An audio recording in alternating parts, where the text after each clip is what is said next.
కల్కితో కబుర్లు సరదాగా కాసేపు. Like, share and subscribe.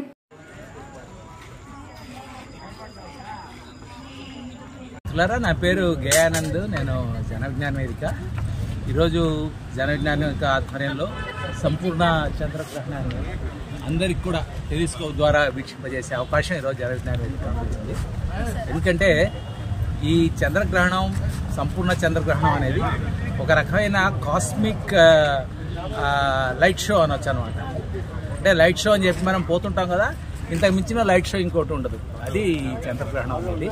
దీని చుట్టూ అనేక నమ్మకాలు ఉన్నాయి. ఆ నమ్మకాలని ఒకప్పుడు ఆ నమ్మకాలు వచ్చినాయి, కానీ ఇప్పుడు వాటిని పెద్దగా నమ్మాల్సిన అవసరం లేదు. ఎందుకంటే చంద్రగ్రహణం రోజు బయటకు వచ్చి చంద్రుడిని చూడటం, వెన్నెల్లో ఉండటం అనేది ఒక సెలిబ్రేషన్, ఒక రకమైన అది సంతోషాన్ని ఇచ్చే విషయం. కాబట్టి అందరూ బయటకు వచ్చి చూడండి అని చెప్పి ఈరోజు జరగడానికి ఈ కార్యక్రమం ఏర్పాటు చేసింది. చాలా మంది వచ్చి ఇక్కడ ఆ చంద్రగ్రహణం చూస్తున్నారు. చూడటమే కాదు, మామూలుగా ఏమంటాం మనం, ఏం తినకూడదు, లేదంటే ఏదైనా తిండి పదార్థాలు ఉంటే బయట పడేయాలని చెప్తుంటాం. కానీ జన విజ్ఞానికి ఏం చేసి చెప్తుందంటే, తింటే ఏమి హ్యాపీగా తినొచ్చు, ఏం పర్లేదు అని చెప్పి అందరినీ వచ్చి తినండి అని చెప్తున్నాం. అందరూ తింటున్నారు, సంతోషంగా తింటున్నారు. మాకేమవద్దు అనేది మాకు తెలుసు. అయితే మాకేమవుతుందో మాకు తెలిసింది ఒకటే కాదు. మామూలుగా ఏమంటాం, చంద్రగ్రహణం అంటే ఇది రాహులు, కేతువు వాళ్ళు మింగేయడం ఇట్లా చెప్తాం. కానీ చంద్రగ్రహణం ఏంటంటే సూర్యుని నీడలేకి చంద్రుడు రావడం అనేది చాలా విశిష్టమైన చంద్రగ్రహణం కూడా ఇప్పుడు ఉంది. అందరికీ కనిపించేది ప్రపంచంలో, కొన్ని దేశాల్లో మాత్రమే కనిపిస్తుంది. ఉదాహరణకు అమెరికాలో ఇది కనిపిస్తుంది. అంటే మన దేశంలో కనిపిస్తున్న దాన్ని మనం సెలబ్రేట్ చేసుకుంటూ ఉన్నాము. నమ్మకాలు చాలా ఉంటాయి. ఉదాహరణకి ఇక్కడ రాహు, కేతు ఇక్కడ చంద్రుడిని మింగేశారు అనుకుంటే, కొన్ని దేశాల్లో ఇదే చంద్రగ్రహణం గురించి ఏమంటారంటే పంది మింగేసింది అంటారు. చైనా లాంటి దేశాల్లో డ్రాగన్ అని చెప్తారు. అంటే ఎవరి నమ్మకాల ప్రకారం ఉంటాయి. కానీ సైన్స్ ఏం చెప్తుందంటే, ఇది శాస్త్రీయంగా చంద్రుడు, సూర్యుడు, భూమి ఒకే లైన్లోకి వచ్చినప్పుడు భూమి నీడలేకి చంద్రుడు రావడమే చంద్రగ్రహణం అని చెప్తా ఉంది. కాబట్టి అందరూ ఎంజాయ్ చేయండి. దీన్ని ఒక మిస్టరీ అనుకోవద్దండి. దీని వెనక ఏదో ఇది బయటకు వస్తే చంద్రగ్రహణం అంటే మంచిది కాదు, అపశకునం అనేది ఏమీ లేదు. ఇప్పుడు చంద్రుడి మీదకి మన మనిషి పోతున్నాడు. చంద్రుడి మీదకి మొన్ననే మన భారతదేశం కూడా ఒక చిన్న పరికరాన్ని పంపించింది, మీరు అందరూ చూశారు. కాబట్టి చంద్రుడు కూడా భూమి లాంటి ఒక గ్రహమే. నిజానికి 450 కోట్ల సంవత్సరాల ముందు చంద్రుడు, భూమి రెండు కలిసి ఉన్నాయి.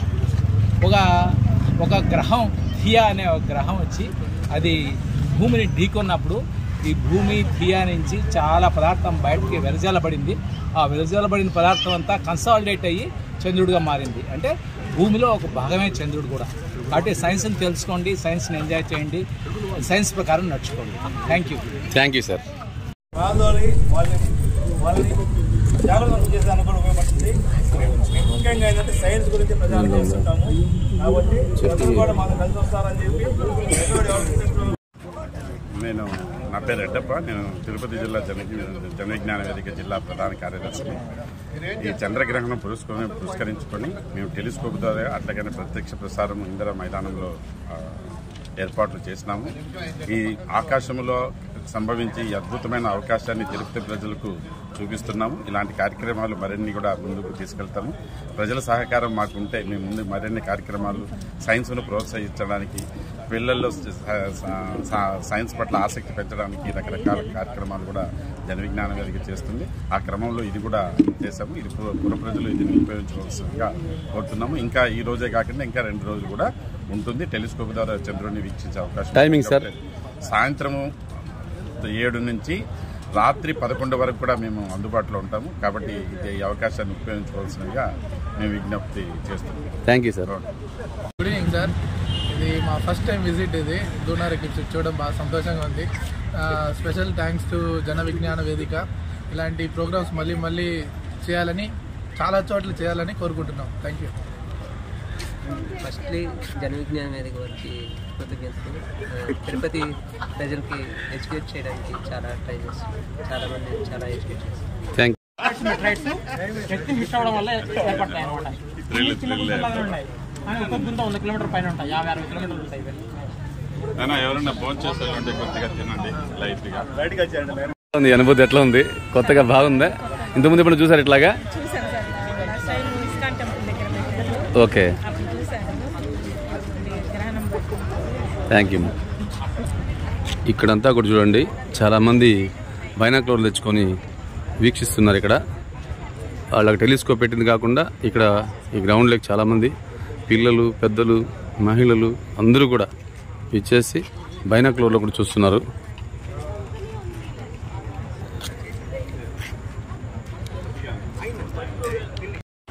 ఈ కార్యక్రమం తిరుపతిలో ఇందిరా మైదానంలో 8-9 తేదీల్లో కూడా ఉంటుంది. ప్రతిరోజు రాత్రి 7 గంటల నుంచి 10 గంటల వరకు కూడా ఉంటుంది ఈ కార్యక్రమాన్ని. ప్రతి ఒక్కరు కూడా వీక్షించి ఈ కార్యక్రమం చూసి చంద్రుని దగ్గరగా చూసే అవకాశం జన విజ్ఞాన కల్పిస్తున్నారు. కాబట్టి ఈ కార్యక్రమం ప్రతి ఒక్కరు సద్వినియోగం చేసుకోవాల్సిందిగా కోరుచున్నాము.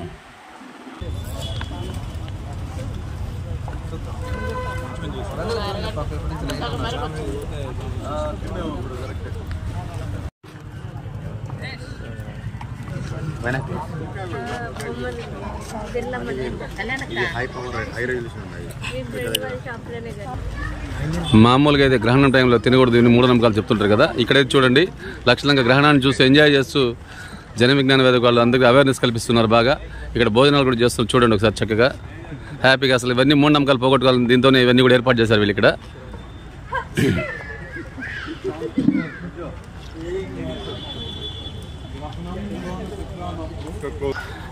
ఇక్కడ చూడండి, జన విజ్ఞాన వేదిక కూడా ఏర్పాటు చేసి టెలిస్కోపే కాకుండా చాలామంది ఇక్కడ టెలిస్కోప్లో కూడా చూస్తున్నారు. చక్కగా వారు సొంత తెచ్చుకొని కూడా. ఇప్పుడు మీరు అక్కడ చూసారు కదా, దాని గురించి ఒకసారి మీరు ఎక్స్పీరియన్స్ చెప్పండి. ఎలా ఉంది? మీరు చూసారు కదా అక్కడ, ఇప్పుడు మీకు ఏమైనా మీ అనుభవం చెప్పండి. ఎట్లా ఉంది మీకు? ఒకసారి ఎట్లా అనిపించింది? చాలా బాగుంది సార్. ఇదే మా ఫస్ట్ టైం లూనార్ ఎక్లిప్స్. ఇలాగా హ్యాపీగా ఉంది. ఫస్ట్ టైం చూస్తున్నాము. ఇలా మళ్ళీ జరగాలని కోరుకుంటున్నాం. బాగా ఆర్గనైజేషన్ అంతా బాగుంది. చాలా మంది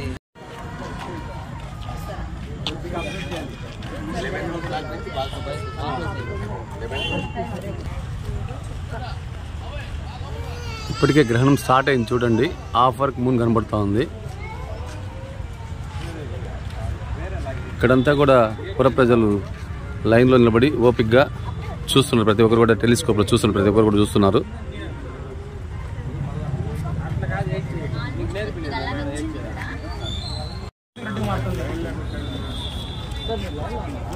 ఎందుకంటే మన మూను ఎర్త్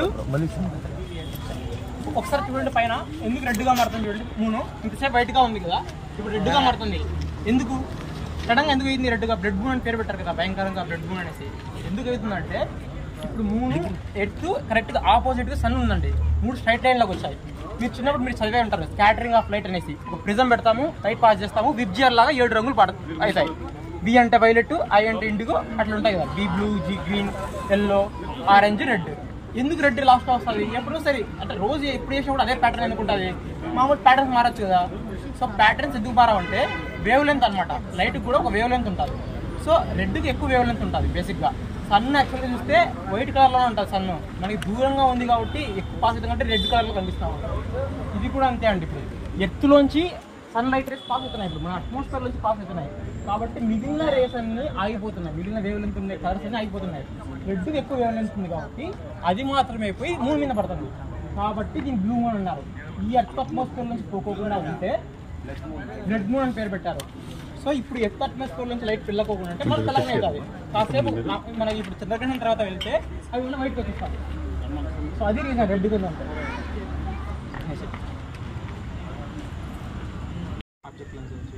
చూస్తున్నారు. సో మన మామూలు మన అద్దంలో మన ఇంట్లో అర్థం చూసుకున్నప్పుడు ఈ జేబులా కనిపిస్తుంది. సో ఆబ్వియస్గా అంతే, ఇప్పుడు కూడా అంతే రిఫ్లెక్ట్ జరుగుతుంది, పరివర్తన చెందుతుంది. పైన బాగా కనపడిందా? ఎట్లా ఉంది? ఇంతకుముందు ఎప్పుడు చూసావా ఇట్లాగా నువ్వు? ఇంతకుముందు ఎప్పుడు చూసావా? ఇదే ఫస్ట్ టైమా? బాగుంది ఎక్స్పీరియన్స్ నీకు? అలాగే ఇక్కడ స్క్రీన్ బోర్డు కూడా ఏర్పాటు చేశారు. ఇక్కడ చూడండి, కర్ణాటక బెంగళూరు నుంచి ఈ కింద లడక్ ఇట్లా రకరకాల ఎక్కడెక్కడ ఏమేమి వస్తున్నాయి అవన్నీ కూడా ఏర్పాటు చేశారు ఇక్కడ. ఇవన్నీ కూడా చాలా చక్కగా చూడొచ్చు ఇక్కడ. ఈ వీడియో కనుక మీకు నచ్చినట్టయితే లైక్ చేయండి, షేర్ చేయండి, సబ్స్క్రైబ్ చేయండి.